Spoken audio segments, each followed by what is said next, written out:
ప్రభునందు నాకు అత్యంత మిక్కిలి ప్రియమైనటువంటి దేవుని సంగమా, దేవుని మాటలు మనము జాగరూకులమై వినాలని మనవి చేస్తూ ఉంటున్నాను. దేవుని మాటలు మనము జాగరూకులమై వినాలని మనవి చేస్తూ ఉంటున్నాను. పరిశుద్ధ గ్రంథము మనలను మరొక రాజ్యమునకు సిద్ధపరుస్తూ ఉంటున్నది. మరొక లోకానికి మనను సిద్ధపరుస్తూ ఉంటున్నది. మనమందరం ఈ లోకమును వీడి దేవుడు తేబోతున్నటువంటి లోకములోనికి, రాజ్యములోనికి మనలను పరిశుద్ధ గ్రంథము, పరిశుద్ధాత్మ దేవుడు నడిపిస్తూ ఉంటున్నాడు. అందుకొరకు బైబిల్ గ్రంథం అంతా కూడా ఇది సిద్ధపాటును గురించే మాట్లాడుతూ ఉంటున్నది. హేబెలు అర్పణలు అర్పించిన ఈ సిద్ధపాటు కొరకే బైబిల్ గ్రంథం సిద్ధపరుస్తూ ఉంటున్నది. అలాగే నోవహు వాడను సిద్ధపరుచుకున్న ఈ సిద్ధపాటు కొరకే నోవ కుటుంబాన్ని దేవుడు సిద్ధపరుస్తూ ఉంటున్నాడు. అలాగే అబ్రహాము గర్భములోంచి పుట్టబోతున్న వారందరినీ కూడా ఆ రాజ్యము కొరకే దేవుడు సిద్ధపరచబోతూ ఉంటున్నాడు. నేడు యేసు ప్రభువారు కూడా ఈ భూమి మీదకు వచ్చి తండ్రి చిత్తమును బయలుపరిచి ఆ లోకము కొరకు, దేవుడు తేబోతున్న రాజ్యము కొరకు మనందరినీ సిద్ధపరచబోతూ ఉంటున్నాడు. ఈ మత్తయి సువార్తలోనే అంటూ ఉంటాడు, మొదట ఆయన రాజ్యమును, ఆయన నీతిని వెదకనంటూ ఉంటాడు. మొదట ఆయన రాజ్యమును, ఆయన తేబోతున్న రాజ్యమును వెదకండి అని చెబుతూ ఉంటున్నాడు. అందులో భాగం ఏమిటంటే, దేవుని బిడ్డలారా, దేవుడు యేసు ప్రభువారు అంటూ ఉంటున్నారు, మీ తండ్రి ఏమంటున్నాడు అక్కడ? మీ తండ్రి, పరలోకమందున్న మీ తండ్రి, పరలోకపు తండ్రి పరిపూర్ణుడు. మీ పరలోకపు తండ్రి ఎవరైనా? మీ పరలోకపు తండ్రి పరిపూర్ణుడు గనక మీరును కూడా పరిపూర్ణులుగా ఉండెదరు అని చెప్పేసి మాట్లాడుతూ ఉంటున్నాడు. ఈ విషయాలు మనం గమనించాలి. దేవుని మందిరానికి ఎందుకు వస్తూ ఉంటున్నాం? ఈ భక్తి, ఈ విశ్వాసము, ఈ ప్రార్థనలు, ఈ యాచనలు, ఈ యొక్క కార్యములను ఎందుకు చేస్తున్నామంటే, ప్రభునందు ప్రియమైనటువంటి వాళ్ళరా, పరిపూర్ణతలో వెళ్ళుట కొరకు, పరిపూర్ణకి వెళ్ళుట కొరకు సంఖ్యాకాండములు మాట్లాడుతూ ఉంటాడు. నేను మీ దేవుడైన యెహోవాను, నేను పరిశుద్ధుడనై ఉన్న ప్రకారము మీరును పరిశుద్ధులై ఉండండి. ఎవరితో చెబుతున్నాడు? ఇశ్రాయేలు సమాజంతో చెబుతూ ఉంటున్నాడు. నేను పరిశుద్ధుడనై ఉన్న ప్రకారము మీరును పరిశుద్ధులై ఉండాలి, పరిశుద్ధులై ఉండాలి. యేసు ప్రభువు చెప్తున్నాను, నా తండ్రి చిత్తము చేయడానికి వచ్చాను, నా చిత్తము చేయడానికి నేను ఇక్కడ రాలేదు. అది పరిశుద్ధుని యొక్క లక్షణం. తండ్రి చిత్తము చేయుట కుమారుడికి లక్షణమైతే, తండ్రి, కుమార, పరిశుద్ధాత్మ త్రియేక దేవుని ఒక్కడై ఉన్నటువంటి దేవుని చిత్తముని నెరవేర్చుట మనకేమైనది? అది మనకు పరిశుద్ధత ఉన్నది. హల్లెలూయా. ప్రభునందు పరిశుద్ధత అంటే అది ఒక తెల్లగా ఉండే పదార్థము కాదు, ఒక నల్లగా ఉండే పదార్థము కాదు, ఒక ద్రవ రూపములు ఉండే పదార్థము కాదు. దేవుడు చెప్పినట్లు చేయటమే పరిశుద్ధత. దేవుడు ఈ పని చేయమన్నాడు, పని చేయటమే. మారు మనసు పొందమన్నాడు, మారు మనసు పొందటమే. పాపక్షమాపణ కొరకు ప్రార్థన చేయమన్నాడు, ప్రార్థన చేయటమే. పాపములు కడిగి వేసుకునే నిమిత్తం బాప్తిసం పొందమన్నాడు, బాప్తిసము పొందటమే. అయిన తర్వాత మన శరీరములో ఉన్నటువంటి అనేక రుగ్మతలు ఉంటాయి. మన శరీరములో కణములో ఒక స్వభావం ఉంటుంది. అందులో మంచి స్వభావం ఉంటుంది, అందులో చెడు స్వభావం కూడా ఉంటుంది. అప్పుడే నిర్ణయాలు తీసుకుంటాము, అప్పుడే ఆ నిర్ణయాలు విరమించుకుంటూ ఉంటాం. అప్పుడే నిర్ణయం తీసుకోలేము, కానీ నిర్ణయం తీసుకున్నట్టుగా ప్రవర్తిస్తూ ఉంటాం. ఎక్కడి నుంచి వస్తుంది? మన కణముల్లో ఉన్నటువంటి స్వభావములు. మన ప్రతి కణములో కూడా ఒక స్వభావం ఉంటుంది. ఆ స్వభావమును లోంచి మనం బయటకు రావాలంటే అది నీ వల్ల కాదు, నా వల్ల కాదు, మనుషుల వల్ల కాదు. మనుషుడు ఎప్పటికీ నీతిమంతుడుగా దేవుని ఎదుట తీర్చబడలేడు. మనుషులు ఎవరు కూడా నీతిమంతులుగా తీర్చబడలేరు. మంచి పనులు చేసిన వాళ్ళు మంచోడు అంటారు, కానీ నీతిమంతుడని పిలవరు.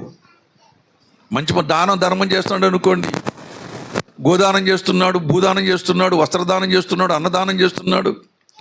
ఎవరికైనా కష్టం వస్తే పరిగెత్తుకుని వెళుతూ ఉంటున్నాడు. ఆ మనిషిని ఏమంటారు? మంచివాడు, మంచివాడు ఉంటూ ఉంటారు. అంతేగా నీతిమంతుడని పిలువబడరు. నీతి వేరుగా ఉన్నది. ఆ నీతి దైవ నీతి దేవుని దగ్గర నుంచి వచ్చేది. నీతిమంతులుగా తీర్చువాడు దేవుడు ఒక్కడే, మనుషులు కాదు. మనుషులు తీర్చేది, మనుషులు మంచోళ్ళు గాను, గొప్పోళ్ళు గాను, చెడ్డోళ్ళు గాను మనుషులు తీర్చడానికి అవకాశం ఉన్నది. కానీ నీతిమంతులుగా తీర్చేది దేవుడే తీరుస్తూ ఉంటాడు, ఎవ్వరి వల్ల కూడా కాదు. ఆ కార్యము చేస్తున్నది ఎవరంటే మన ప్రభు అయినటువంటి దేవుడు చేస్తున్న దేవునిలో ఉన్నటువంటి సర్వ సంపూర్ణత గురించి మాట్లాడుతుండేటంటే, మీ దేవుడు, మీ పరలోకపు తండ్రి పరిపూర్ణుడు అంటే పరిశుద్ధుడని అర్థం. ఆయనలో ఏ లోపము లేదని అర్థం. ఆయనలో ఎటువంటి గమనాగమనములు లేవని అర్థం. ఆయనలో ఎటువంటి మార్పులు లేవని అర్థం. నిన్న నేడు ఏకరీతిగానైనా ఉన్నవాడు అనువాడని ఉన్నటువంటి దేవుడు. హల్లెలూయా. ప్రభునందు ఆ దేవుని ఎదుట నిన్ను నన్ను నిలబెట్టాలని పరిశుద్ధాత్మ దేవుడు ఎంత ప్రయాసపడుతూ ఉంటున్నాడు. ఆనాడు యేసుప్రభువు వారు కూడా ఈ భూమి మీదకి వచ్చినప్పుడు, యేసుప్రభువు వారు భూమి మీదకి వచ్చిన మనుషులకు మంచి వైపు నడిపించడానికి, మనుషులను నీతివంతులుగా తీర్చడానికి, మనుషులను పాపులైన మనుషుల కొరకు తన అమూల్యమైన రక్తమును చిందించి పాప శాప మరణము నుంచి విడిపించడానికి ఆయన ఎన్నో శ్రమలు పడ్డాడు. ఒక పక్కన మాట వినరు, ఒక ప్రక్కన లోబడరు. అటువంటి మనుషులు ఉన్నారు. అటువంటి మనుషుల మధ్య దేవుని సువార్తను ప్రకటించినటువంటి వాడు, దేవుని తండ్రి సువార్తను ప్రకటించిన. ఎవరి సువార్త అది? తండ్రి సువార్త. మార్కు సువార్త 1వ అధ్యాయము 15వ వచనం చదువుకున్నాను చూడండి. మార్కు సువార్త 1వ అధ్యాయము, కాలము సంపూర్ణమై ఉన్నది, దేవుని రాజ్యము సమీపించి ఉన్నది, మారు మనసు పొంది సువార్త నమ్ముడని చెప్పుచు దేవుని సువార్త ప్రకటిస్తూ తండ్రి యొక్క చిత్తమును ప్రకటిస్తూ ఉంటున్నాడు. ఈ తండ్రి యొక్క చిత్తమును ప్రకటించ మనుషులు పరిశుద్ధులు కాలేరు, నీతిమంతులు కాలేరు, యథార్థవంతులు కాలేరు, దేవుడు సిద్ధపరిచిన రాజ్యమునకు వారసులు కాలేరు. చాలాసార్లు మనం మంచి పనులు చేస్తాం. అందరూ మంచి పనులు చేస్తారా? చేయరా? అందరూ మంచి పనులే చేస్తాం. పేదవాడికి సహాయం చేయడం, ఏంటంటే పేదవాళ్ళకి సహాయం చేయడం, దీనులను ఆదరించడం, రోగములో ఉన్న పరామర్శించడం, మరి వారికి ఏమైనా అవసరం ఉంటే వారికి వస్త్రాలు ఇవ్వటం, వాళ్ళకి భోజనం పెట్టడం, అవసరమైతే ఆర్థిక సహాయం చేయడం చేస్తూ ఉంటాం. మంచి పనులే కాదు ఇవన్నీ కూడా? మంచి పనులే. ఈ మంచి పనులు చేసినంత మాత్రాన మనకి నీతి ఆపాదించబడదు. మంచి పనులు చేసినంత మాత్రం నీతి ఆపాదించబడదు. కానీ దేవుని ప్రేమ మాత్రం నీ మీద నిలుస్తూ ఉంటుంది. దేవుని ప్రేమ నీ మీద నిలుస్తూ ఉంటుంది. కానీ నీ పాపములు, ఆ మంచి కార్యములు తీసివేయలేవు.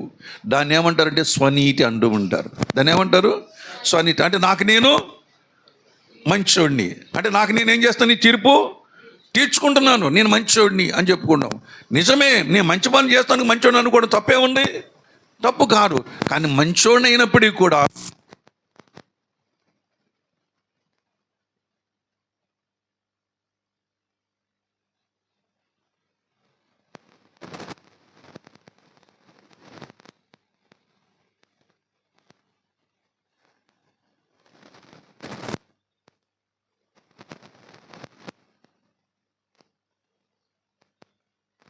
నీతిమంతులుగా మనుషులు ఏం చేయాలి?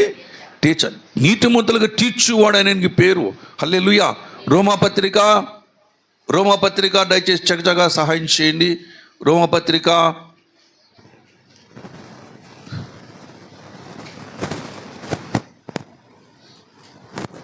4వ అధ్యాయం 5వ వచనం.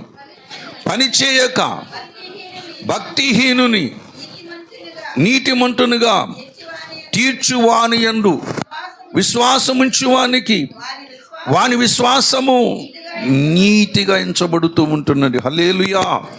పని చేయక, ఏ పని చేయలేడు. కానీ భక్తిహీనుడు నీతిమంతునిగా తీర్చగలవాడు ఒకడున్నాడు. భక్తిహీనుని నీతిమంతునిగా తీర్చగలిగినటువంటి ఒకళ్ళు ఉన్నారు. ఆయన ఎవరినైనా సరే నీతిమంతుడిగా తీర్చగలడు, ఎవరినైనా సరే నీతిమంతుడిగా చేయగలడు. అటువంటి దేవుడు ఉన్నాడు. ఆయన పేరు మన ప్రభువైన యేసుక్రీస్తు ప్రభు దగ్గరకు వస్తే మనుషులు నీతిమంతులుగా తీర్చబడతారు. నేను చెప్పడంలో లేఖనము యేసు ప్రభు దగ్గరకు వచ్చిన తర్వాత అతని మాటలు మారిపోతాయి. యేసు ప్రభు దగ్గరకు వచ్చిన తర్వాత అతని చర్యలు మారిపోతాయి. యేసు ప్రభు దగ్గరకు వచ్చిన తర్వాత అతని నోరు మారిపోతుంది. యేసు ప్రభు దగ్గరకు వచ్చిన తర్వాత కళ్ళు మారిపోతూ ఉంటాయి. యేసు ప్రభు దగ్గరకు వచ్చిన తర్వాత హృదయమే మారిపోతూ ఉంటుంది. హల్లెలూయా. దేవుని బిడ్డలారా, అలాగా మానవ తత్వములో నుంచి దైవతత్వంలోనికి వెళ్ళిపోతూ ఉంటారు. హల్లెలూయా. దేవుని బిడ్డలారా, ఎందుకంటే నిన్ను పరిపూర్ణంగా చేసే వరకు కూడా ఆయన ఊరుకోడు. ఆయన దగ్గరకు వచ్చిన తర్వాత నిన్ను పరిపూర్ణురాలుగా చేసేంత వరకు ఆయన ఊరుకోడు. ఆయన కార్యం ప్రారంభించంటే కార్యం చేస్తాడు. ఆయన దగ్గర రప్పించుకుంటాడు. నీలో ఆ కార్యం చేస్తూ ఉంటాడు. కనుక ప్రభునందు ప్రియమైన వారు, నీ తండ్రి పరిపూర్ణుడు కనుక మీరు కూడా పరిపూర్ణులై ఉండాలి. ఇప్పుడు మనల్ని పరిశుద్ధపరిచే కార్యక్రమం ఎవరిది? దేవునిది. మనం ఎందుకు వచ్చాం ఇక్కడికి? పరిశుద్ధపరచబడడానికి వచ్చాం. ఒక విధంగా చెప్పంటే స్నానం చేయడానికి వచ్చాం. ఒక విధంగా చెప్పండి, దేనికోసం వచ్చాం? స్నానం చేయడానికి వచ్చాం. ఉదక స్నానం అన్నాడు కదా, వాక్యము చేత ఉదక స్నానము చేయించడానికి వచ్చాను అనగా, ఉదక స్నానం అనగా మనలో ఉన్న బలహీనతలన్నీ కూడా తీసివేసుకోవడానికి వచ్చాము. దేవుని బిడ్డలారా, దేవుని మనసులో ఉన్న కోరిక ఏంటంటే నిన్ను పరిశుద్ధపరచాలి. లేవియాకాండం 12వ అధ్యాయం 2వ వచనం చదువుకుందాం. మీరు పరిశుద్ధులై ఉండవలెను, మీ దేవుడైన యెహోవానగు నేను పరిశుద్ధుడనై ఉన్నాను. చాలమ్మా. 20వ అధ్యాయం చదవండి. 20వ అధ్యాయం చేయండి దయచేసి. 7వ వచనం. కావున మిమ్మల్ని మీరు పరిశుద్ధపరుచుకొని పరిశుద్ధులయ్యుండుడి, నేను మీ దేవుడైన యెహోవాను. మీరు నా కట్టడను ఆచరించి వాటిని అనుసరింపవలెను, నేను మిమ్మల్ని పరిశుద్ధపరచు యెహోవాను. ఎలా పరిశుద్ధపరుస్తాడు? ఆయన కట్టడలు ఏం చేయాలంటే మనము అనుసరించాలి, ఆచరించాలి, రెండూ చెయ్యాలి. నేను మీ దేవుడని యెహోవాను, మిమ్మల్ని పరిశుద్ధపరచువాడును అని చెబుతూ ఉంటున్నాడు. దేవుని బిడ్డలారా, మిమ్మల్ని పరిశుద్ధపరిచేవాడు నేనే అంటూ ఉంటున్నాడు. యేసు ప్రభువు ఏం చెప్తున్నాడు? దేవుని ఎదుట మిమ్మల్ని అందరిని నిలబెట్టాలి. హల్లెలూయా. యేసు ప్రభువు వారు చేస్తున్న పని ఏంటంటే, దేవుడు మిమ్మల్ని అందరినీ తీసుకుని వెళ్ళి తండ్రి అయిన దేవుని ఎదుట, ఆయన రాజ్యములు ఆయన ఎదుట నిలవబెట్టాలి. అది దేవుని యొక్క ముఖ్యమైన ఉద్దేశం. ఎఫెసీ రాసిన పత్రికలో చెబుతూ ఉంటాడు, సంఘమును గురించి మాట్లాడుతూ ఉంటాడు. ఎఫెసీ రాసిన పత్రిక 5వ అధ్యాయము 27వ వచనం. అటువలే క్రీస్తు కూడా సంఘమును ప్రేమించి అది కళంకమైనను ముడతైనను అటుని మరి ఏదైనను లేక పరిశుద్ధమైనదిగాను నిర్దోషమైనదిగాను మహిమగల సంఘముగాను ఆయన తన ఎదుట దానిని నిలవబెట్టుకొనవలెనని వాక్యముతో ఉదక స్నానము చేత దాన్ని పవిత్రపరిచి పరిశుద్ధపరచుటకై దాని కొరకు తను తాను అప్పగించుకొనెను. తండ్రి అయిన దేవుని ఎదుట నిన్ను నిలబెట్టాలి. ఇది ఎవరి కోరిక? యేసు ప్రభు వారి యొక్క కోరిక.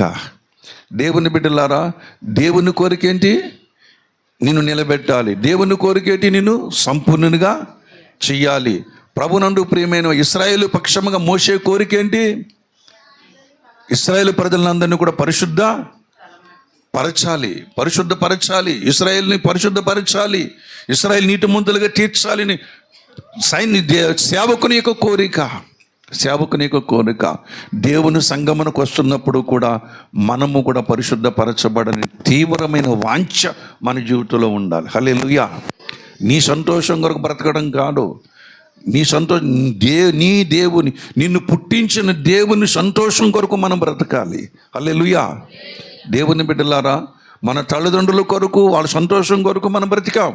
ఇప్పుడు మన పిల్లలు మన కొరకు ఎలా వాళ్ళ తల్లిదండ్రుల సంతోషం కొరకు బ్రతుకుతారు. సంఘం ఏం చేయాలి? ఇప్పుడు దేవుని సంతోషపెట్టడానికి బ్రతకాలంటే మనలో కల్మషము చూడకూడదు దేవుడు. మనలో ద్వేష స్వభావమును చూడకూడదు. మనలో దేవుల్లో ఉన్న ప్రేమనే చూడాలి. మనలో కక్షలు చూడకూడదు, కనబడకూడదు.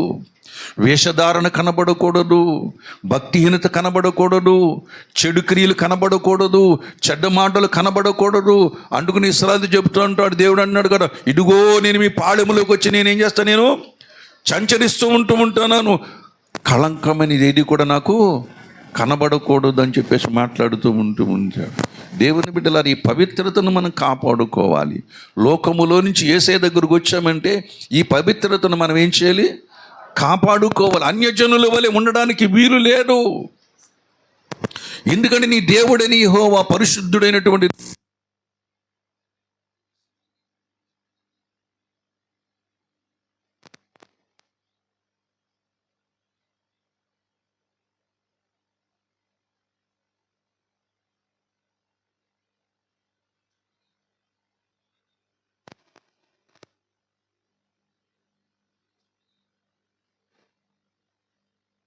ఎందుకంటే ఆయన యందు ఏ దోషము కూడా, పిలాతు చెబుతున్నాడు, ఈయనందు ఏ దోషము నాకు కనబడలేడు అంటున్నాడు. ఆయన బళ్ళెము తీసుకొని, ఒక సైనికుడు బళ్ళెము తీసుకుని డొక్కలో పొడిచిన సైనికుడు చెబుతున్నాడు, ఈ నిజముగా దేవుని కుమారుడని సాక్ష్యమిస్తూ ఉంటున్నాడు. ప్రభునందు ప్రియమైన ఆ యొక్క సమరయ స్త్రీ చెబుతుంది, యేసుప్రభు సిలువకి వెళ్ళక మునుపు, ఇదిగో మెస్సియా, నేను చేసినవని నాతో వచ్చిన వాడిని వచ్చి చూడండి, ఈయన మెస్సియా కాడా అని అడుగుతూ ఉంటుంది. మనం ఎదురు చూస్తున్నటువంటి మెస్సియా కాడా అని అడుగుతూ, ఎందుకంటే తనలో ఉన్నటువంటి దుర్గుణములన్నీ కూడా తీసి అవతల పడేశాడు. అంతేండి, నేను చేసినవని నాతో చెప్పినవని వచ్చి చూడండి, ఈయన దేవుడు కాడా, మనుషుల్ని మార్చేవాడు దేవుడు కాడా,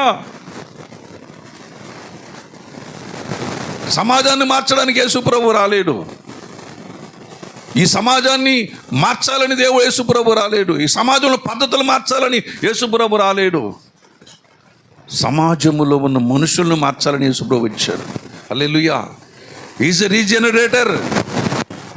మనుషులను కొత్త జన్మలు తీసుకురాగలిగినటువంటి వాడు, పరిశుద్ధత వైపు నడిపించగలిగినటువంటి వాడు, నీతి వైపు, న్యాయ వైపు నడిపించగలిగినటువంటి వాడు. మనము పరిశుద్ధులముగా పరిపూర్ణులుగా ఉండాలి, ఏ లోపము లేని వారుగా ఉండాలి. కానీ ఇక్కడ కూర్చున్న మన అందరిలో కూడా అనేకమైన లోపాలు ఉన్నాయి. లేవా? మీలో లేవేమో 4 బూడలు ఉంటాయి, అవి నాకు కనబడవు. కానీ వాక్యము దగ్గరకు వచ్చిన తర్వాత అవి మన బుద్ధిహీనత, నా బుద్ధిహీనత, నా మతిమూఢత, నా అజ్ఞానము, నా అవివేకము బయలైపోతూ ఉంటుంది. అందుకని వాక్యము దగ్గరకు వచ్చినప్పుడు మన ప్రవర్తన దానిలో సరి చేసుకోవాలి. అందుకని దావీదు అన్నాడు, నీ వాక్యము నా పాదములకు, నా త్రోవకు అది. ఆ దీపములో, ఆ వెలుగులో మనం సరి చేసుకోవడమే పరిశుద్ధత. హల్లెలూయా. ప్రభునందు ప్రియమైనటువంటి వాళ్ళరా, మనం ప్రక్షాళన చేసుకోవడమే మనం ప్రయత్నం చేస్తూ ఉండాలి. ఎందుకంటే నీ దేహము దేవుని వల్ల నీకు అనుగ్రహింపబడింది. ఆ దేహము దేవునికి ఏమై ఉన్నది? ఆలయము. మర్చిపోకండి, నువ్వు దేవుని ఆలయమై ఉన్నావు. ఈ ఆలయమునకు దేవుడు అస్తమాటు వస్తూ పోతూ ఉండాలి. హల్లెలూయా. ఈ ఆలయంలోనికి దేవుడు అస్తమాటు వస్తూ పోతూ ఉండాలి. ఏంటి, గుడికి రాకపోతే గుడి సంగతి ఏమవుతుంది? పాడైపోతుంది. ఏంటి, గుడి కట్టుకున్నారు, ప్రజలందరూ కలిసి చందాలు పోగు చేసుకుని గుడి కట్టుకున్నారు, ఒక మందిరం కట్టుకున్నారు. ఆ మందిరంలోకి అందరూ పోగేసి మందిరం కట్టుకుని ఆ మందిరంలోకి మనుషులు వెళ్ళకపోతే, ఆ మందిరంలో ధూపం జరగకపోతే, ఆ మందిరంలో ధూప దీప నైవేద్యములు సమర్పించకపోతే అది మందిరం అనిపిస్తుంది. అది ఏమండి, అది బూత్ బంగ్లాలో అయితే దేహాలు నిలయంగా మారిపోతూ ఉంటుంది. అలాగే దేవుడిని, దేహాన్ని దేవుని తన ఆలయంగా చేసుకున్నాడు కదా. మీరు మీ సొత్తు కాదు విలువ పెట్టి కొనబడిన వారు, మీ దేహములు మీ దేవుని వల్ల మీకు అనుగ్రహింపబడి పరిశుద్ధాత్మ దేవునికి దేవాలయముగా ఉన్నదని మీరు ఎరుగరా? ఎవడైనా నీ ఆలయమును పాడు చేసిన ఎడల వాడు దేవుడు అన్నీ పాడు చేస్తాడని చెప్తున్నాడు కదా కొరింథీ రాసిన పత్రికలో. ప్రభునందు ప్రియమైనటువంటి వాళ్ళరా, ఒకసారి మనం ఆలోచన చేద్దాం. చూడండి, ఆ మాట కూడా జ్ఞాపకం చేసుకుందాం. మనకందరికీ తెలిసినటువంటి విషయమే. మొదటి కొరింథీ రాసిన పత్రిక 3వ అధ్యాయం 16వ వచనం, మీరు దేవుని ఆలయమై ఉన్నారనియు దేవుని ఆత్మ మీలో నివసించుచున్నాడనియు మీరు ఎరుగరా? ఎవడైనను దేవుని ఆలయమును పాడు చేసిన ఎడల దేవుడు వానిని పాడు చేయును. దేవుని ఆలయము పరిశుద్ధమై ఉన్నది, మీరు ఆ ఆలయమై ఉన్నారు. ఏమండి? మీరు ఆయన ఆలయమై ఉన్నావు. దేవుడు కట్టుకున్న దేవాలయంలో దేవుడు రావాలి, కానీ మనం కట్టుకున్న దేవాలయంలోకి దేవుడు రావాలి. మనం రాళ్లతో దేవాలయం కడుతూ ఉంటుంది. అది కాదు మనం చేయవలసిన పని. దేవుని బిడ్డలారా, దేవుడు కట్టుకున్న ఆలయము నీవే. మనమే ఈ ఆలయంలోనికి వచ్చి పోతూ ఉండాలి. ఆయన ఈ ఆలయములోంచి ఈ ప్రజలతో మాట్లాడుతూ ఉండాలి. వారి పాపముల నుంచి ప్రక్షాళన చేసేది దేవుని ఆలయమే. వారి పాపములు క్షమించేది కూడా దేవుని ఆలయమే. ప్రభునందు ప్రేమ. వీళ్ళకి మళ్ళీ ఆలయం ఎవరు అవుతారు? యేసు ప్రభు వారు. ప్రకటన గ్రంథం చెప్తాడు, ఆయనే వాళ్ళందరికీ దేవాలయమై ఉండెను, ఆ దేవాలయంలో అందరూ సంచరిస్తారని చెప్పేసి మాట్లాడుతూ ఉంటాడు. ఇప్పుడు దేవుని ఆలయము పరిశుద్ధమై ఉండాలని చెబుతున్నాడంటే, ఈ దేవుని ఆలయములో మన జీవితములో పవిత్ర ప్రవర్తన కలిగి ఉండడానికి మనం ప్రయత్నం చేస్తూ ఉండాలి.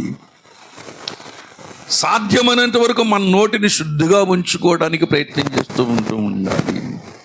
సాధ్యమైనంత వరకు అనేకమైన విషయాలు మన కన్నులు తిప్పివేసుకునే వారంగా ఉండాలి. సాధ్యమైనంత వరకు మన చెవులను అనేక సందర్భాల్లో మూసుకోవలసిన వారమై ఉండాలి. అనేక మార్లు మన శరీరాన్ని మనము నలగొట్టుకోవలసిన వారమై ఉండాలి.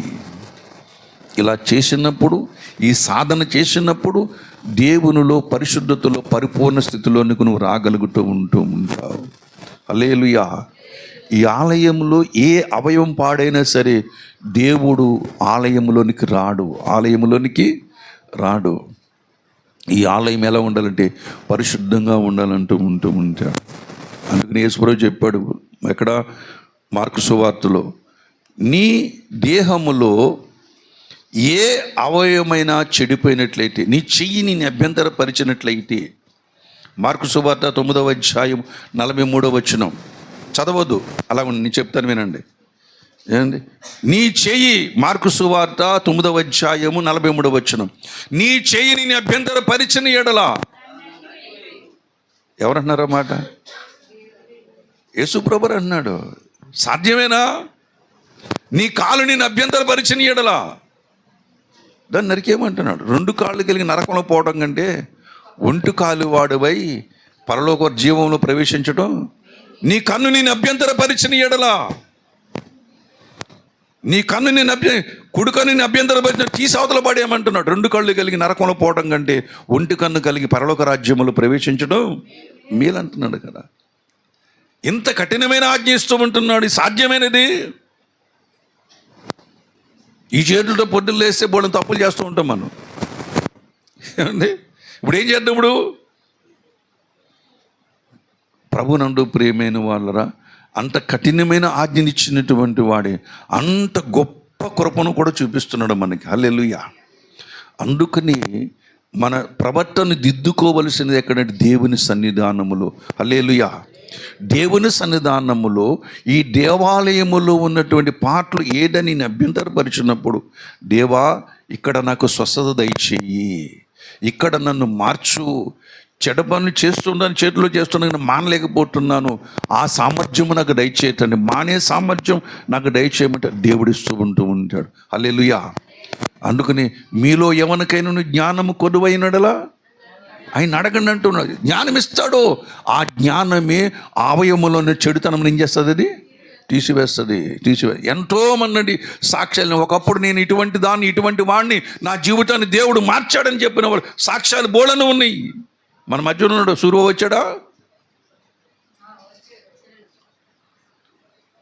సూర్యబాబు ఉన్నాడు, సురేష్ ఉన్నాడు. సురేష్ మన సాక్ష్యం ఇచ్చాడు, సూర్యబాబు మన సాక్ష్యం ఇచ్చారు.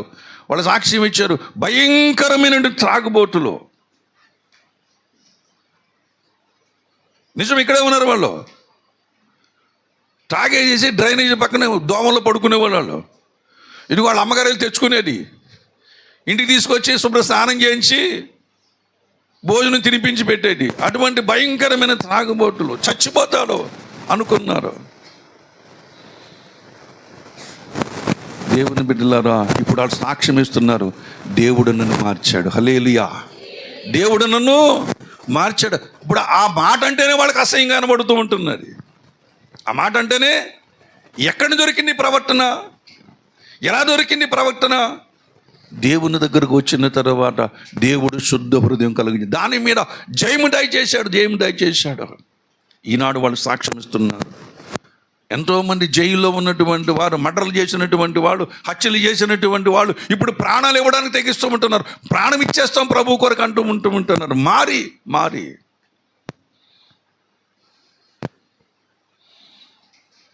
అందుకుని డాక్టర్ సర్వేపల్లి రాధాకృష్ణమూర్తి గారు ఒక చక్కటి మాట అన్నాడు.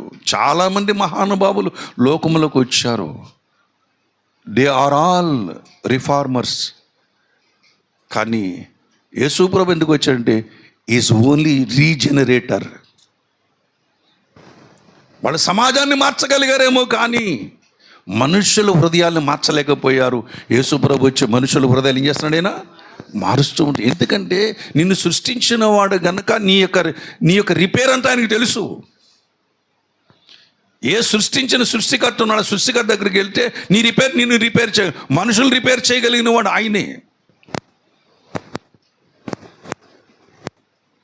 కనుక ఆ దేవుని దగ్గర ఆ దేవుడు రాబోతున్న ఉగ్రతను తప్పించుకున్నట్టు కొరకే దేవుడు మనం చేస్తున్నటువంటి రీజనరేటర్. నీలో మరి నూతన జన్మ కలిగించే గొప్ప కార్యములు ఒక మనిషిగా, ఒక మంచి వ్యక్తిత్వం ఉన్న వ్యక్తిగా దేవుడు నిన్ను తీర్చిదిద్దడానికి ఆయన అహర్నిశలు ప్రయాసపడుతూ ఉంటున్నాడు. హల్లెలూయా.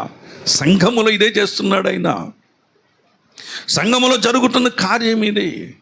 ఏ స్థలములో పాడైపోయినా సరే నేను బాగు చేస్తానంటున్నాడు ఆయన. కళ్ళు పాడైపోయిన బాగు చేస్తాను. ఒక అతన్ని చెయ్యి పాడైపోయింది, చెయ్యిని బాగు చేశాడే లేదా మందిరంలో? ఎందుకంటే దేవుని మందిరము పరిశుద్ధమైనది కనుక దేవుని మందిరములో కూడా పరిశుద్ధులుగానే ఉండాలని ఒక ఊచ చేయగలవాడు దేవుని మందిరములో ఉన్నప్పుడు అందరినీ కలిగి చూశాడు. ఇక్కడ కొంతమంది కొద్దిమందే ఉన్నాం, అక్కడ దాంట్లోకి 1000 మంది ఉన్నారు. అక్కడ కపెర్నహూములో 1000 మంది మధ్య నుంచి అతను ప్రత్యేకించుకొని మధ్యలో నిలబెట్టి నీ చెయ్యి చాపమని చెప్పాడు. ఊచ చేయగలవాడంటే చెయ్యి చాప ఏమంది, నరాలు సడలిపోయి కండరాలు పెరిగిని, చెయ్యమలి యథాస్థితికి వచ్చి నీ దేవుని స్థుతిస్తూ ఉంటున్నాడు. దేవుని బిడ్డలారా, యేసు ప్రభు మన జీవితాలను మార్చగలడు. మనం పరిశుద్ధులం కాలేం, మన నీతిమంతులు కాలేం. ఒకవేళ నీతిమంతులు ఉందామని ఉండలేం, ఏదో తప్పు చేస్తూనే ఉంటాం. కానీ నీతిమంతులుగా తీర్చివాడెవరు? ప్రభువే. అంటే దేవుడే చేస్తాడు. దేవుని బిడ్డలారా, నీ జీవితములో నీ శరీరములు ఏ భాగమైన నిన్ను చెరబడుతూ ఉంటున్నప్పుడు నీ మనసే నిన్ను చెరబట్టవచ్చు. పాటను విడిచిపెట్టిన తర్వాత మళ్ళీ నీ మనసులోనికి అదే కోరికలు రావచ్చు. ఒకసారి వెళదాం, మన పాత మిత్రులను కలుసుకుందాం అనే మనసు వస్తుంది రాదా? వస్తుంది. మట్టి శరీరంలో ఉన్నాం.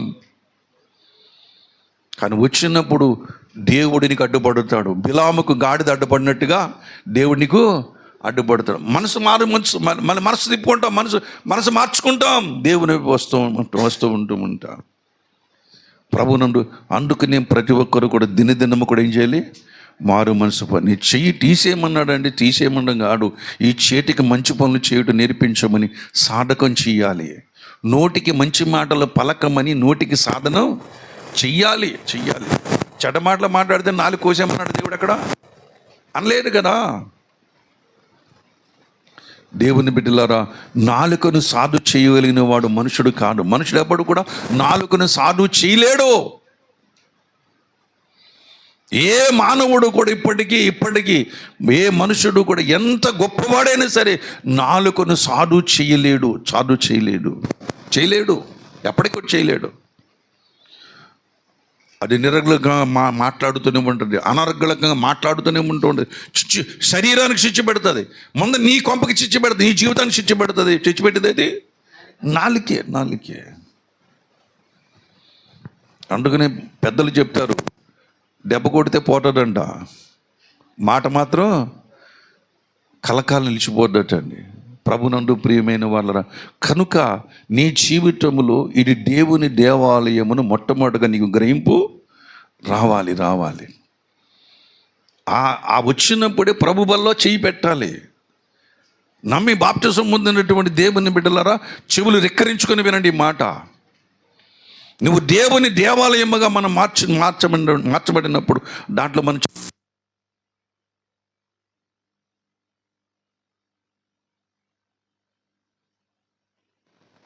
హల్లెలూయా. దేవుని బిడ్డలారా, దేవుడు కోరుకున్నాడు. అబ్రాహాముతో చెప్పాడు, అబ్రాహాము దగ్గర చెప్పలేడు, అబ్రాహమా నాకు అక్కడ మందిరం కట్టాలి, నేను అక్కడే ఉంటాను, ఆ పర్వతం మీద ఉంటాను, ఆ స్థలములోనే ఉంటాను, అక్కడి నుంచి విశ్వాన్ని పరిపాలిస్తాను, లోకాన్ని పరిపాలిస్తానని అబ్రాహాముతో చెప్పలేడు. చెప్పకనే చెబుతూ ఉంటున్నాడు. చెప్పలేదు కానీ చెప్పకనే చెబుతూ, నీకు ఒక్కొక్క కుమారుడు నేను ఎక్కడ తీసుకెళ్ళు, మోరియా, నేను చూపించే ప్రదేశంలో పర్వతాల్లో ఒకదాని మీద మోరియా పర్వతం నీ కుమారుడిని దహన బలిగా అర్పించమని చెబుతూ ఉంటున్నాడు. ఎక్కడికి వెళ్ళాడు? అంతవరకు అబ్రహాం ఎక్కడున్నాడు? కనాన్ దేశంలో వెళ్ళాడు, ఫిలిస్తీన్ దేశంలో ఉన్నాడు. ఫిలిస్తీన్ దేశంలో ఉండగా అబ్రహాము దగ్గరికి దేవుని వాక్కు వచ్చింది. 22 అధ్యాయంలో మోరియా పర్వతం మీదకి వెళ్ళి తన కుమారుని ఏం చేస్తున్నాడు? బలి. ఆ సియోను కొండ. రెండవ సమూయేలు గ్రంథం చూడండి, 5వ అధ్యాయం 7వ వచనం.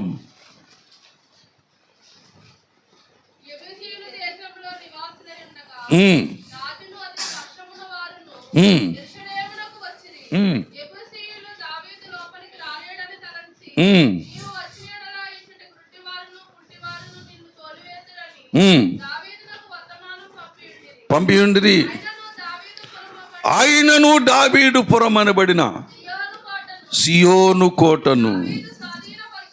చాలు. దావీదు ఏం చేశాడు? మోరియా పర్వతం అన్నా, సియోను కొండన్నా, యెరూషలేమన్నా, the dome of the rock అన్నా, దావీదు పురం అన్నా, అది సియోను కొండే. హల్లెలూయా. ఈ సియోను కొండ గురించి ఎవరితో మాట్లాడాడు? అబ్రహాముతో మాట్లాడాడు.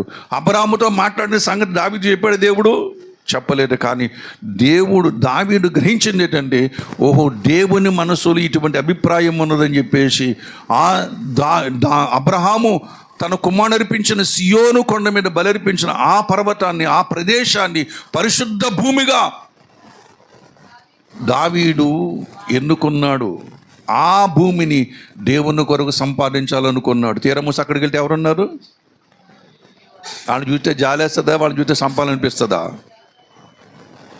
ఏమండి, మన ఎదుట కుంటి వాళ్ళు గుడ్డు వాళ్ళు పడితే అంత దెబ్బలాడాలనిపిస్తుంది మనకి. వాడికి ఏం కావాలి, వాడు ఎక్కడికి వెళ్ళాలని తెలుసుకుని వాడికి ఏం కావాలి ఇచ్చి వాడికి ఎక్కడికి వెళ్ళి ఆ స్థలానికి చేరుస్తావు. తీరమూసి దావీదు ఏం చేస్తున్నాడు? అక్కడ వాళ్ళందరినీ చంపేశాడు. అక్కడ వాళ్ళందరినీ కూడా కురుడు అనుకుందామా? ఏండి, కురుడు అనుకుందామా? దయాదాక్షిణ్యం లేనివాడు అనుకుందామా? కాదు. అక్కడ ఆత్మీయ అర్థం వేరే. అర్థం కాదు మనకు బైబిల్. ఒక పట్టణ అర్థం కాదు, ఆలోచన చేసుకున్న అర్థం కాదు. దేవుని దగ్గర కూర్చుంటేనే అర్థమవుతూ ఉంటుంది. ఎందుకంటే సియోను పట్టణం ఎవరు కోరుకున్నారు? దేవుడు కోరుకున్నాడు. ఆయన కోరుకున్నాడు. కోరుకున్నాడు కాబట్టి ఆ పర్వతం మీద తీసుకెళ్ళి గొర్రె పిల్లను ఇస్సాకును బలర్పించమన్నాడు. ఆ బలర్పించమన్న స్థలం ఏంటంటే, దేవుడు కోరుకున్న స్థలములో ఎవరున్నారు? కుంటి వాళ్ళు ఉన్నారు, గుడ్డి వాళ్ళు ఉన్నారు. ఆత్మీయ అర్థం ఏంటి తెలుసా? దేవుని సన్నిధానములో కుంటివారు, గుడ్డివాళ్ళు ఉండకూడదు. వాళ్ళు పరిశుద్ధులుగా తీర్చబడలేరు. ఏమండి, యాకోబు రాసిన పత్రిక 1వ అధ్యాయం, యాకోబు రాసిన పత్రిక 1వ అధ్యాయము 4వ వచనం అనుకుంటా, చదవండి దయచేసి. 4వ వచనమే. మీరు సంపూర్ణులను, అనునాంగులను, ఏ విషయములోనైనా కొదువు లేని వారునై ఉండి ఓర్పు తన క్రియను కొనసాగింపనియండి. ఇక్కడ ఏమన్నాడు? మీరు సంపూర్ణులుగా ఉండాలి. మనం చదువుకున్న మూలవాక్యంలో ఏంటి మాట? దేవుడు పరిపూర్ణుడు, మీరును పరిపూర్ణులుగా ఉండవలెను అని చెప్పేసి మాట్లాడుతున్నాడు. ఇక్కడ ఏమన్నాడు? ఇక్కడ మీరు సంపూర్ణులను అంటున్నాడు. అనూనాంగులంటే ఏ లోపము లేని వారు, అంగవైకల్యము లేనటువంటి. అనూనాంగులకు వ్యతిరేక పదం అంగవైకల్యము కలిగినటువంటి వాడు. అంటే సంఘములో మనం ఎలా ఉండాలన్నమాట? లోపము లేని వారుమై ఉండాలి. లోపాలు ఉన్నాయి లేదా మనకి? బోళ్ళని ఉన్నాయి. అందుకే కదా ఇక్కడికి వచ్చింది. దేవుని మందిరానికి ఎందుకు వస్తున్నాం? ఇవన్నీ కడుక్కోవడానికి, కడగడానికి దేవుడు సిద్ధంగా ఉన్నాడు.